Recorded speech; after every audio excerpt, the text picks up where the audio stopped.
Welcome to dimensions coaching centre YouTube channel. So government job ఆస్పిరెంట్స్కి చాలా golden opportunity వచ్చినట్టే, which is SSC combined graduate level 2024 notification release అయింది with huge vacancies.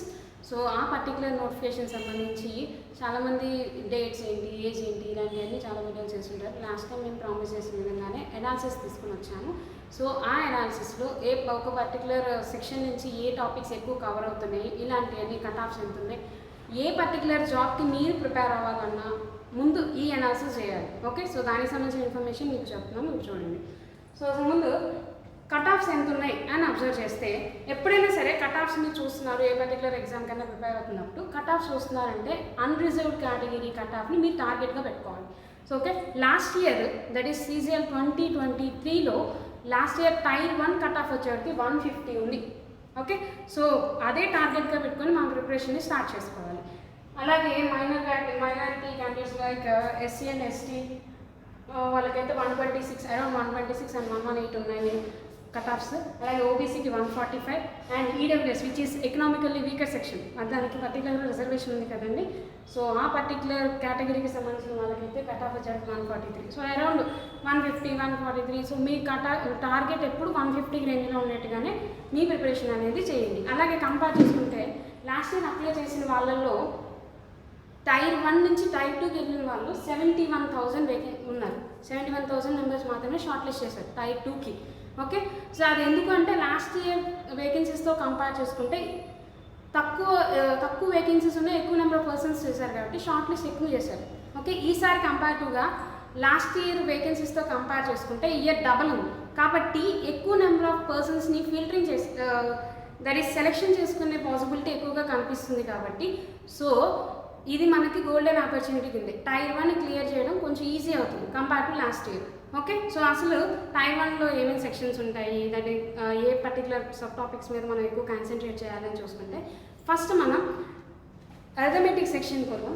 So arithmetic సెక్షన్లోకి వచ్చేటికి time and work. Okay, time and work concept నుంచి మనకి ఎక్కువ questions వచ్చాయి చూడండి. దట్ ఈస్ 126 క్వశ్చన్స్ వచ్చాయి. అంటే almost 3 questions per shift wise అని అంటే ఆల్మోస్ట్ లాస్ట్ ఇయర్ 40 షిఫ్ట్స్ జరిగినాయండి. ఆ 40 షిఫ్ట్స్లో గాను పర్ షిఫ్ట్ మనం యావరేజ్గా క్యాలిక్యులేట్ చేస్తుంటే 3 క్వశ్చన్స్ టైమ్ అండ్ వర్క్ నుంచే ఉన్నాయి. నెక్స్ట్ వచ్చేటికి ట్రిగనోమెట్రీ అలాగే జామెట్రీ, వీటి మీద ఎక్కువగా కాన్సన్ట్రేట్ చేస్తూ క్వశ్చన్స్ అనేది ఇచ్చారు. అలాగే ఇది లాస్ట్ ఇయర్ సంబంధించిన అనాలిసిస్. ఓకే, సో అర్థమెటిక్ సెక్షన్లో ఈ పర్టికులర్ 3 టాపిక్స్ నుంచి ఎక్కువ క్వశ్చన్స్ వచ్చాయి.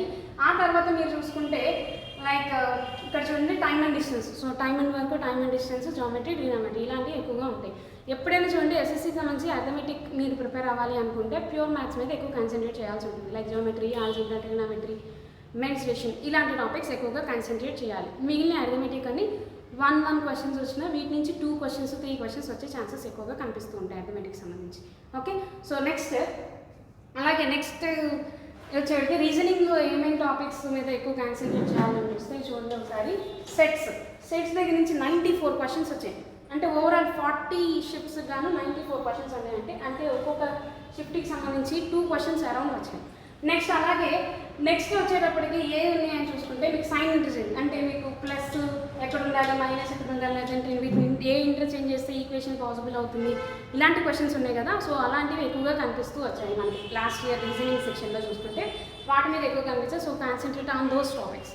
ఓకే, నెక్స్ట్ అలాగే ఇంగ్లీష్కి వచ్చేటప్పటికి ఏమున్నాయి, ఇంగ్లీష్ కాంప్రహెన్షన్కి సంబంధించి ఎక్కువ క్వశ్చన్స్ మనకి క్లోజ్ టెస్ట్ మీద కనిపించాయి. 195 క్వశ్చన్స్ వచ్చాయి అవుట్ ఆఫ్ 4 షిఫ్ట్స్. 40 షిఫ్ట్స్కి గాను 195 క్వశ్చన్స్ ఉన్నాయండి. అంటే around 5 questions per shift. So ఖచ్చితంగా క్లోజ్ టెస్ట్ నుంచి అయితే క్వశ్చన్స్ వస్తాయి అని మీరు షోషాట్ చేసుకోవచ్చు. అలాగే నెక్స్ట్ వచ్చేటప్పటికి మీకు యాంటోనిమ్స్, అంటే మీరు వొకాబులరీ మీద ఎక్కువగా కాన్సన్ట్రేట్ చేయాల్సి ఉంటుంది ఇంగ్లీష్ సంబంధించినంత వరకు. ఓకే, నెక్స్ట్ అలాగే జీకేకి సంబంధించి ఎక్కువ ఉన్న సిలబస్ ఎక్కువగా ఉన్నది general awareness like polity, history, biology, general science అన్నీ ఉంటాయి కదా. సో అది ఎక్కువగా ఉంటుంది కాబట్టి దాంట్లో ఏది తీసుకోవాలని జనరల్గా చాలామందికి డౌట్ ఉంటుంది. కొంతమంది ఏం చేస్తారంటే ఆ సెక్షన్ వదిలేస్తారు కూడా. సో అలా కాకుండా దాంట్లో కూడా మీరు మార్క్స్ గెయిన్ చేయాలంటే దేని మీద ఎక్కువ కాన్సన్ట్రేట్ చేయాలి, దట్ ఈస్ లాస్ట్ ఇయర్ ఎక్కువగా దేని మీద క్వశ్చన్స్ ఇచ్చారనేది మేము ఇప్పుడు చూపిస్తున్నాను చూడండి. హిస్టరీ మీద అరౌండ్ మొత్తం 40 షిఫ్ట్స్ గాను 163 క్వశ్చన్స్ వచ్చాయి. అంటే పర్ షిఫ్ట్ మీకు అరౌండ్ 4 క్వశ్చన్స్ వచ్చినట్టు హిస్టరీ మీద. అలాగే మీకు బయాలజీ చూసుకున్నా కూడా బయాలజీ 56, కెమిస్ట్రీ 70. నెక్స్ట్ అలాగే స్టాటిక్ జీకే దట్ ఈస్ జనరల్గా ఉండే ఈ హెడ్ క్వార్టర్స్ కానీ డ్యాన్స్ ఫామ్స్ కానీ గేమ్స్ స్పోర్ట్స్ గురించి కానీ అవార్డ్స్ గురించి కానీ ఇలాంటివన్నీ సంబంధించి స్ట్రాటజీకి అండ్ కరెంట్ అఫైర్స్ మీద కూడా ఎక్కువగా కాన్సన్ట్రేట్ చేశారు. ఎప్పుడైనా సరే కరెంట్ అఫైర్స్ ఏ పర్టికులర్ నోటిఫికేషన్ ఎస్ఎస్సి సీజీఎల్ అనే కాదండి, ఏ పర్టికులర్ నోటిఫికేషన్ వచ్చినా కూడా దానికి సంబంధించి కరెంట్ అఫైర్స్ ఎలా చూడంటే ఆ నోటిఫికేషన్ ఇచ్చడానికి ఒక 3 months ముందుది, 3 months తర్వాతది. నోటిఫికేషన్ వచ్చిన 3 months తర్వాత 3 months ముందు ఈ 6 months అరౌండ్ మీరు కవర్ చేసుకుంటే ఆల్మోస్ట్ చాలా వరకు క్వశ్చన్స్ని కరెంట్ అఫైర్స్లో మీరు క్రాక్ చేయగలుగుతారు. Okay, so this is all about GK section. Next అలాగే సో ఓకే ఇదంతా చూస్తాం, మరి అనాలిసిస్ చూస్తాం, ఏంటి ఎప్పుడు అప్లై చేయాలి, ఏంటి దీనికి లాస్ట్ డేట్ ఏంటి అని అబ్జర్వ్ చేసుకుంటే సో అప్లికేషన్ ఎప్పుడు స్టార్ట్ అవుతుంది అని చూసుకుంటే 24th June నుంచి స్టార్ట్ అయిందండి. Ending date of the application వచ్చేటికి 24th Julyతో ఎండ్ అవుతుంది. అలాగే ఇన్కేస్ మీరు ఏమైనా కరెక్షన్స్ చేసుకోవాలి, దట్ ఈస్ అప్లికేషన్ ఏదో మిస్ చేశారు, ఎడిట్ చేసుకోవాలి అన్నప్పుడు ఏ డేట్స్లో చేసుకోవచ్చు అంటే వాళ్ళు క్లియర్గా ఇచ్చారు. 10th and 11th August 2024 అప్పుడు ఆ 2 రోజులు మీరు మీ అప్లికేషన్ ఎడిట్ చేసుకోవడానికి పాసిబిలిటీ ఉంటుంది. అలాగే టైర్ 1 ఎగ్జామ్ ఎప్పుడు ఉంటుంది అంటే సెప్టెంబర్ అండ్ అక్టోబర్, 22 months మాత్రమే ఇచ్చారు, సెప్టెంబర్ అండ్ అక్టోబర్. అలాగే టైర్ 2 వచ్చేటికి December 2024 ఉంటుంది. నెక్స్ట్ అలాగే సో మీరు అప్లై చేసుకోవాలనుకుంటే ఏ వెబ్సైట్లోకి వెళ్ళాలి అంటే ssc.gov.in అండి. ఈ పర్టికులర్ వెబ్సైట్ మీద వెళ్ళి మీరు రిజిస్టర్ చేసుకోవాల్సి ఉంటుంది. ఓకే, సో అలాగే ఏజ్ లిమిట్కి వచ్చేటప్పటికి మ్యాక్సిమం దీంట్లో pay level 4, pay level 5, pay level 6, pay level 7 అని ఇలా ఇచ్చాను. సో జనరల్గా ఓవరాల్ మీద అనాలిసిస్ చేసుకుంటే 18 to 30 years అనేది ఉండాలి. అలాగే ఏజ్ని ఎప్పుడైనా ఏ నోటిఫికేషన్ అయినా సరే ఏజ్కి మీరు క్యాలిక్యులేట్ చేసుకోవడానికి ఒక పర్టికులర్ డేట్ని కట్ ఆఫ్ డేట్ కింద ఇస్తారు. అదా ఈసారి ఏమి ఇచ్చారంటే కట్ ఆఫ్ డేట్ వచ్చేవాడికి 1st August 2024. ఆ పర్టికులర్ డేట్ టైంకి మీ ఏజ్ అనేది 18 to 30 years మధ్యలో ఉండాలి.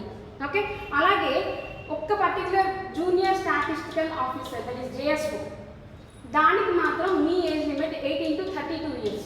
ఈ ఒక్కదానికి మాత్రమే మారుతుందండి. మిగిలిన అన్నీ మనకి పే లెవెల్ 4లో కానీ 5లో కానీ ఆల్మోస్ట్ అన్నిటికీ 18 to 30 years, కొన్నిటికి మాత్రం 20 to 30 years కూడా ఉంది.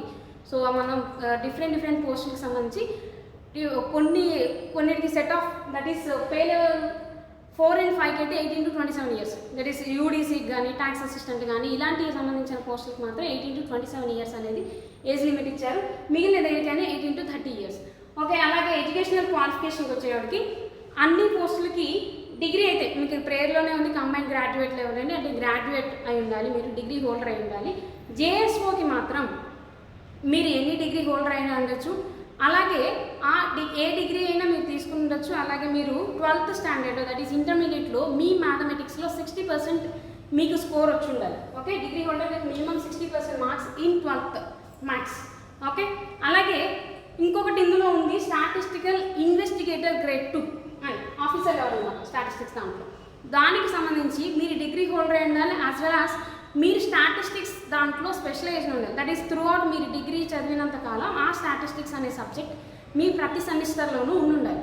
అలాంటి వాళ్ళు SIG2 that is statistical investigator grade 2 దానికి అప్లై చేసుకోవచ్చు. ఓకే, మిగిలిన ఏ పోస్ట్ కానీ డిగ్రీ హోల్డర్ అయితే సరిపోతుంది.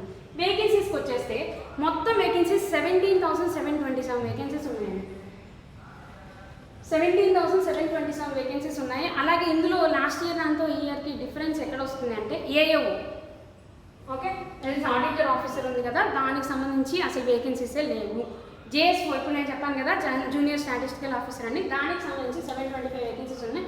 మిగిలిన అన్నిటికీ ఒక్కొక్క దానికి ఒక్కొక్క నెంబర్ ఇచ్చారు. సో ఆ నెంబర్స్ ఏమి నేను డిస్కస్ చేయట్లేదు. ఓవరాల్ మీద మాత్రం 17,727 వచ్చాయి. లాస్ట్ ఇయర్కి ఈ ఇయర్కి మీకు AAO మాత్రం 0 పోస్ట్, అసలు దానికి సంబంధించిన ఎటువంటి పోస్టు రిలీజ్ చేయలేదు. అంటే లాస్ట్ ఇయర్లో పేపర్ 3 అని ఒకటి ఉంటుంది, AAOకి సపరేట్గా ఒక ఎగ్జామ్ పెడతారు విచ్ ఈస్ ఫైనాన్షియల్ అవేర్నెస్. ఆ పర్టికులర్ పేపర్ ఈ నోటిఫికేషన్ దాంట్లో దట్ ఈస్ ఈసారి రాసే ఎగ్జామ్ వాళ్ళకి ఫైనాన్షియల్ అవేర్నెస్ అనే సబ్జెక్టే లేదు.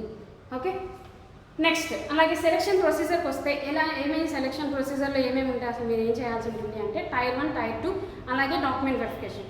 మీరు టైర్ 1 క్లియర్ చేయాలి ఫస్ట్. జస్ట్ టైర్ 1 అనేది క్వాలిఫైయింగ్ నేచర్ మాత్రమే, జస్ట్ కట్ ఆఫ్ క్లియర్ చేసుకుంటే చాలు. ఆ స్కోర్ని మీరు కన్సిడర్ చేయరు, మెరిట్ లిస్ట్లో ఫైనల్ మెరిట్ లిస్ట్లో మీ ఆ స్కోర్ని కన్సిడర్ చేయరు. టైర్ 2 వచ్చేటప్పటికి మొత్తం ఎన్ని సెక్షన్స్ ఉంటాయి అనేది మనం నెక్స్ట్ స్లైడ్లో చూద్దాం. ఇంకొకటి మీరు టైర్ 1 టైర్ 2 క్లియర్ చేశారండి, నెక్స్ట్ రావాల్సింది ఏంటి, డాక్యుమెంట్ వెరిఫికేషన్. దీంట్లో కూడా ఖచ్చితంగా ప్రతి ఒక్క సర్టిఫికేట్ మీరు సపోజ్ మీరు ఏజ్ రిలాక్సేషన్ కానీ లేకపోతే ఇంకేమైనా చేసుకోవాలనుకుంటే మీకు ఖచ్చితంగా మీరు ఓబీసీకి సంబంధించిన వాళ్ళైనా, ఈడబ్ల్యూఎస్ వాళ్ళకి సంబంధించిన, ఎస్సీ ఎస్టీ ఇట్లాంటి ఏ కేటగిరీకి సంబంధించిన వాళ్ళైనా మీ పర్టికులర్ డాక్యుమెంట్స్ అన్నీ ఖచ్చితంగా మీరు హోల్డ్ చేసి ఉండాలి డాక్యుమెంట్ వెరిఫికేషన్ టైంకి. అలాగే చాలామందికి డౌట్ ఉంటుంది, ఓబీసీ అలాగే ఈడబ్ల్యూఎస్ ఈ సర్టిఫికేట్స్కి ఎన్ని నెలలు వ్యాలిడిటీ ఉంటుంది అనుకుంటే, సో 3 ఇయర్స్ అండి. మీరు 3 ఇయర్స్ ముందు ఈ సర్టిఫికేట్ తీసుకున్నా కూడా అది ఇప్పటికీ వ్యాలిడిటీ అయ్యే ఉంటుంది. సో డాక్యుమెంట్ వెరిఫికేషన్ టైంకి మీరు ఆ సర్టిఫికేట్ తీసుకెళ్ళినా సరిపోతుంది. ఓకే, అలాగే ఏజ్ రిలాక్సేషన్ వచ్చేటికి ఇంత ముందు కూడా మనం ప్రీవియస్ దాంట్లో కూడా చెప్పాం కాబట్టి ఏజ్ రిలాక్సేషన్ దాని గురించి నేను పెద్దగా చెప్పట్లేదు. జనరల్గా అయితే ఏజ్ రిలాక్సేషన్ వచ్చేటికి ఓబీసీ నాన్ క్రీమీ లేయర్, అంటే non creamy layer creamy layer అని 2 ఉంటాయి కదా, సో అది ఇన్కమ్స్ని బట్టి డిపెండ్ అయి ఉంటుంది. నాన్ క్రీమీ లేయర్ వాళ్ళకి 3 ఇయర్స్ ఏజ్ రిలాక్సేషన్, అలా ఎస్సీ ఎస్టీ వాళ్ళకి 5 years, persons with bench mark disability వాళ్ళకి 10 ఇయర్స్. అది అన్రిజర్వ్డ్ కేటగిరీ అయితే మాత్రమే. ఎస్సీ ఎస్టీ వాళ్ళకి అయితే 13 ఇయర్స్ ఉంటుంది. ఎక్స్ సర్వీస్ మ్యాన్కి 3 ఇయర్స్. ఈ ఏజ్ రిలాక్సేషన్స్ అంతా జనరల్గా ప్రతి ఒక్క నోటిఫికేషన్లోనూ సేమ్ ఉంటుంది, ఎందుకంటే దాని గురించి ఎక్కువగా నేను క్లియర్ చేసి చెప్పట్లేదు. అలాగే టైర్ 1లో ఎన్ని సెక్షన్స్ ఉన్నాయి ఏంటి అని చూసుకుంటే 4 సెక్షన్స్ ఉంటాయండి మొత్తం. So first reasoning, general awareness and quant and English. So ఈ సెక్షన్కి వచ్చేవాడికి మనకి 25 క్వశ్చన్స్, ఈ section carry on 50 marks. Okay, అంటే 2 మార్క్స్ వస్తాయి. ఒక కరెక్ట్ ఆన్సర్ పెడితే మీకు 2 మార్క్స్ వస్తాయి, రాంగ్ పెడితే హాఫ్ మార్క్ డిడక్ట్ చేస్తారు. మీకు వచ్చిన స్కోర్లోంచి ఒక్కొక్క క్వశ్చన్కి రాంగ్ పెడితే హాఫ్ మార్క్ డిడక్ట్ చేస్తారు. అలాగే కాంపోజిట్ టైం ఉంటుంది మీకు, ఎస్ఎస్సి టైర్ 1కి సంబంధించి కాంపోజిట్ టైం ఉంటుంది which is 1 hour. Okay, next అలాగే టైర్ 2 వచ్చేస్తే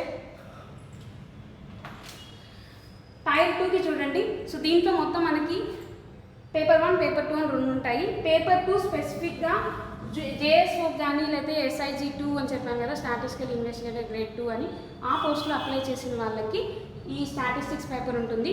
100 క్వశ్చన్స్, 200 మార్క్స్ ఉంటాయి. అలాగే ఈ పేపర్ 1 అనేది మాత్రం ప్రతి ఒక్కరికి కామన్. ఓకే, సో దాంట్లో ఏముంటాయి, సెషన్ 1, సెషన్ 2 అని 2 ఉంటాయి. సెషన్ 1లో మళ్ళీ అగైన్ 3 సెక్షన్స్ ఉంటాయి, సెక్షన్ 1, సెక్షన్ 2, సెక్షన్ 3. సెక్షన్ 1కి సంబంధించిన వరకు రీజనింగ్ క్వాంట్ ఉంటుంది, దీనికి స్పెసిఫిక్గా 1 అవర్ టైం ఇస్తారు. అలాగే సెక్షన్ 2కి వచ్చేవారికి ఇంగ్లీష్ అండ్ జనరల్ అవేర్నెస్ ఉంటుంది, దీనికి కూడా 1 అవర్. ఈ 2 ఎవరైతే క్లియర్ చేస్తారో, ఒకసారి చూడండి, ఈ మొత్తం ఇవన్నీ మనం అందరం రాస్తాం. ఎవరైతే సెక్షన్ 1 అండ్ సెక్షన్ 2 క్లియర్ చేస్తారో వాళ్ళ సెక్షన్ 3 పేపర్ మాత్రమే వెరిఫై చేయబోతుంది. ఓకే, సెక్షన్ 3లో ఏముంటాయని చూసుకుంటే కంప్యూటర్ నాలెడ్జ్ ఉంటుందండి. మొత్తం 20 క్వశ్చన్స్ ఉంటాయి, 15 మినిట్స్ మాత్రమే దీనికి టైం. ఓకే, సో ఇది మనకి జస్ట్ క్వాలిఫైయింగ్ నేచర్ మాత్రమే. సెక్షన్ 3 అనేది క్వాలిఫైయింగ్ నేచర్. మీరు మీ స్కోర్ అనేది సెక్షన్ 1 అండ్ సెక్షన్ 2లో మాత్రమే ఎక్కువగా తెచ్చుకొని వాటిని బేస్ చేసుకుని మిమ్మల్ని ఈ ఫైనల్ మెరిట్ లిస్ట్లో తీసుకుంటారు. సో జాగ్రత్తగా చూడండి, రీజనింగ్ క్వాంట్ 30 క్వశ్చన్స్ ఉంటాయి. ఈచ్ క్వశ్చన్కి మీకు 3 మార్క్స్ అనేది ఇస్తారు. ఓకే, అంటే ఓవరాల్ మీద మీరు టైర్ 2 రాసేది మొత్తం 450 మార్క్స్. ఓకే, నా అలాగే సెషన్ 2 వచ్చేటప్పటికి పేపర్ 1లోనే సెషన్ 2 అని ఉంటుంది which is data entry test. ఇది కూడా మనకి 15 మినిట్స్ టైం ఉంటుంది. ఇది కూడా క్వాలిఫైయింగ్ నేచర్ మాత్రమేనండి. జాగ్రత్తగా అంటే కంప్యూటర్ నాలెడ్జ్ అలాగే డేటా ఎంట్రీ ఈ 2 క్వాలిఫైయింగ్ నేచర్, 2 15 మినిట్స్ టైం మాత్రమే ఉంటుంది. సెక్షన్ 1 అండ్ సెక్షన్ 2 క్లియర్ చేసిన వాళ్ళ పేపర్స్ మాత్రమే సెక్షన్ 3, సెక్షన్ 4, సెషన్ 2 పేపర్స్ని కరెక్ట్ చేయబడుతుంది. ఈ రెండింటిని మీరు ఖచ్చితంగా క్లియర్ చేసేయాల్సి ఉంటుంది. వాళ్ళు పర్టికులర్గా కట్ ఆఫ్స్ ఇస్తారు. అలాగే ఇంకోటి చూడండి, టైర్ 1కి సెక్షనల్ కట్ ఆఫ్ లేదు అండి, జస్ట్ మీరు క్లియర్ చేసుకుంటే చాలు, ఓవరాల్ కట్ ఆఫ్ మాత్రమే ఉంటుంది. టైర్ 2కి ఖచ్చితంగా ప్రతి సెక్షన్ని మీరు క్లియర్ చేయాల్సి ఉంటుంది. Okay, so this is all about selection procedure.